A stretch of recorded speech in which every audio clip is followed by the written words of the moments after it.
The 370Z looks wistfully into the distance, alone, wondering what the hell it's doing. Photo. NissanNissan is using this New York auto show to celebrate its performance heritage and highlight 50th anniversaries for two of its most important cars, the Z and the GTR. With nearly any other automaker, this would be a nice gesture to the enthusiast faithful who still care about sporty cars in a world of semi-autonomous hybrid three-row crossovers. Instead, for Nissan, it turned into an unintentionally massive cell phone, and one that has that faithful wondering this, what have you done for us lately? The Nissan 370Z has never looked better than this. Meet the 50th anniversary edition Nissan 370Z. No, the 370Z hasn't been around for 50 years, though. Read simply put, the Z and GTR are old. Both have been on the market more than a decade and feel less relevant than ever.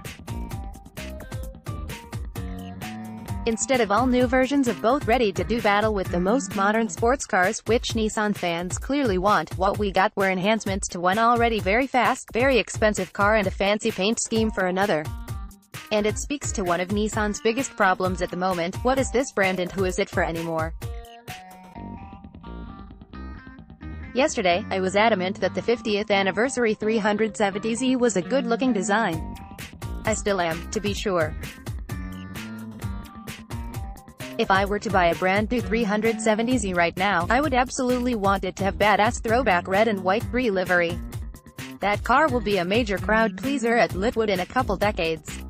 Problem is, there's zero reason to buy a brand new 370Z. Literally zero.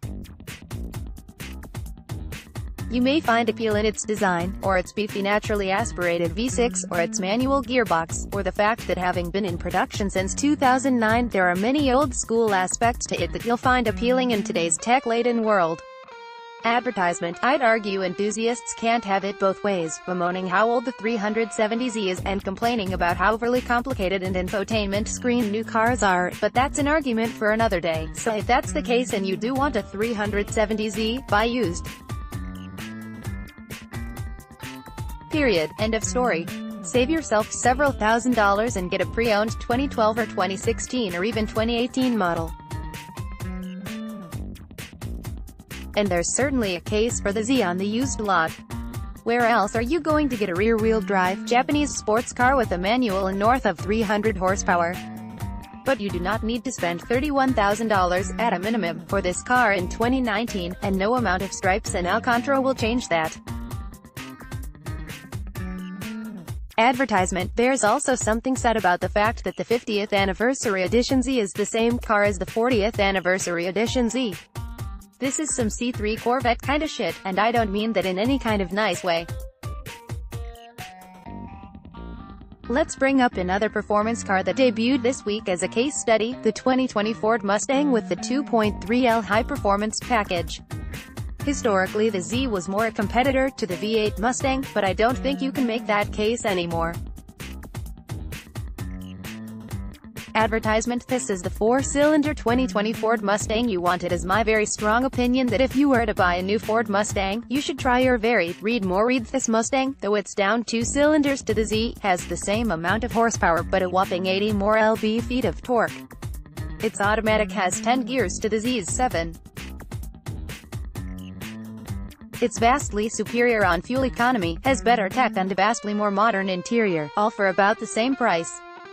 I can't think of any reason I'd tell you to get the Z over that Mustang. And when we're talking about models like the 370Z Nismo that starts at $45,790, we're completely out of the realm of making sense.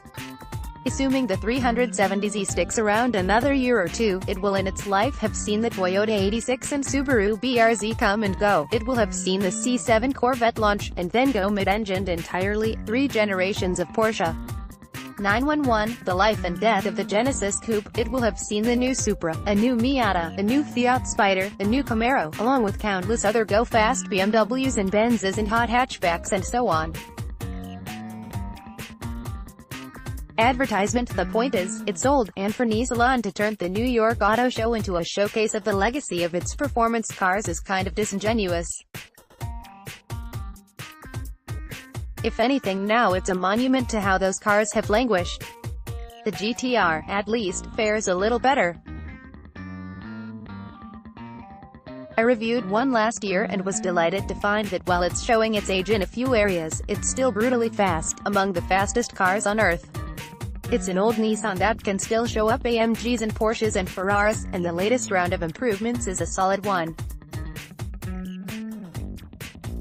I'd also add it's a bummer the Z didn't benefit from a power bump, updated suspension and gearbox and lighter weight the way Godzilla did. The 2018 Nissan GTR is more Godzilla than ever, ancient but unstoppable. It's old.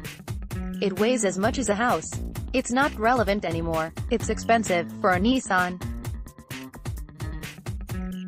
No, read more. Read advertisement. At this point the GTR is a kind of low-volume, bespoke six-figure performance car. And while it's undeniably fast, it does not have the hype around it that it had a decade ago, or even half a decade ago. How could it? The GTR, too, is old. The world needs an R36. And yet rumors of a new and supposedly hybrid GTR have all but gone cold. There are no prototypes out there, no camouflage mules doing cold weather testing. You haven't heard a peep about either of these cars. We've seen nothing to indicate new versions of them are coming. Advertisement sales of either car, as you might guess, are not great. Nissan sold 263 Zs in March. On average it moves between 200 and 300 of them a month in America. 2019 is a tough market for sports cars, probably toughest since the 1990s, but Ford still managed to sell more than 6,000 Mustangs last month. Chevy moved 4,200 examples of the Camaro. The market's still there, if you do it right. The GTR is firmly in the double-digit sales every month, but it's always been on the low-volume side, more so than any other Japanese automaker, besides probably Mazda. Performance cars put Nissan, and Datsun before it, on the map. Back in the day, club racers and tuners in Zs and 510s helped establish that brand and brought people to its more normal sedan and wagon offerings. It's hard to say what Nissan even stands for today besides cash-on-hood deals and making the sedan you rent the next time you're in Minneapolis for a work conference. And Nissan's problem is that with each passing year, fewer and fewer people remember those glory days or what a brie livery is. Advertisement. It's hard to even discern where Nissan's leadership landed on these cars, or what their strategy even was with them as the years went on. Deposed boss Carlos Ghosn, who has much bigger problems these days, wrote in the Nikkei Asian Review in 2017 that reviving the Z and GTR was about reviving our brand, and that the GTR was still his favorite car to drive today. Again, the latter one kind of gets a pass, for being still so fast and good at what it does. But did both these cars wallow away in pursuit of Ghosn's real passion, grabbing more of the American market share? More and more, it feels that way. Maybe to Nissan, with electrification and autonomy seeming like the actual future, it doesn't matter. If that's the case, it may be time for the company to stop acting like it does. Let's block ads. Why?